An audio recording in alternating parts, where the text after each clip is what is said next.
Po ja citoj disa unë, Porti Limionit për shembull, nën sekuestro nga SPAK me 4 vendime gjykatash deri në gjykatën e lartë, nën hetim kolegja juaj Olta Gjashka dhe Sheshet Kastrati dhe Artan Dulaku.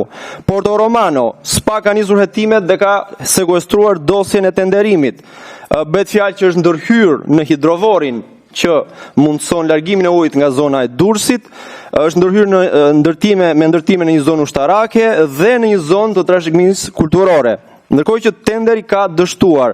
Porti i Durrësit, porti më i madh i vendit, është tjetërsuar, po kthehet në një rezort turistik dhe ka nisur shitjet pa u hedhur asnjë tull. Dhe meqense jeni dhe deputete e Vlorës, porti i Vlorës, ose ai që quhet tashmë Marina, Vlora Marina, i cili është dhënë për 1 euro, Geron Çelës dhe Samir Manes, për të ndërtuar aty 663 apartamente dhe hotele mbi sipërfaqe 57.000 metra shkatror.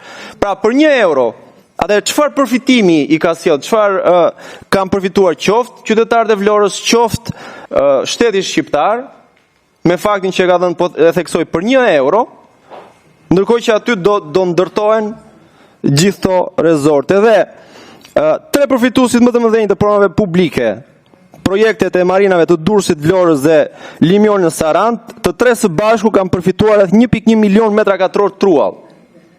Si ky tjetërsim i përsëris infrastrukturë gjeostrategjike të vendit, prone publike, është përkthyer deri në këtë moment në të mirë të shtetit shqiptar, ekonomisë shqiptare, të banorëve lokal, që ju tashmë të ndërmerrni ose të propozoni një projekt ligj që i heq fare procedurat e tenderimit publik.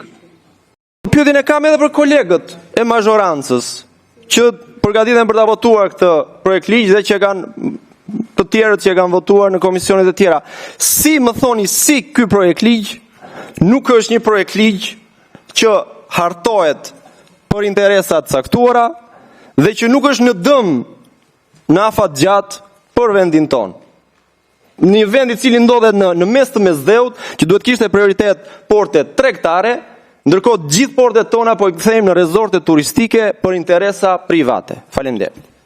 Nuk është ligji, por është problemi me mentalitetin. Pasi të demonizojmë çdo investim strategjik siç ju bërët, duke i quajtur klientelizëm, është një refleks i vjetër politik që bjen keq për moshën që keni, po e përdorni dhe në këtë komision. Pasi as komunistët e sotëm europian nuk flasin kështu për instrumentat e zhvillimit ekonomik. Tu s'po na jepni mundësinë as të përgjigjem një pyetje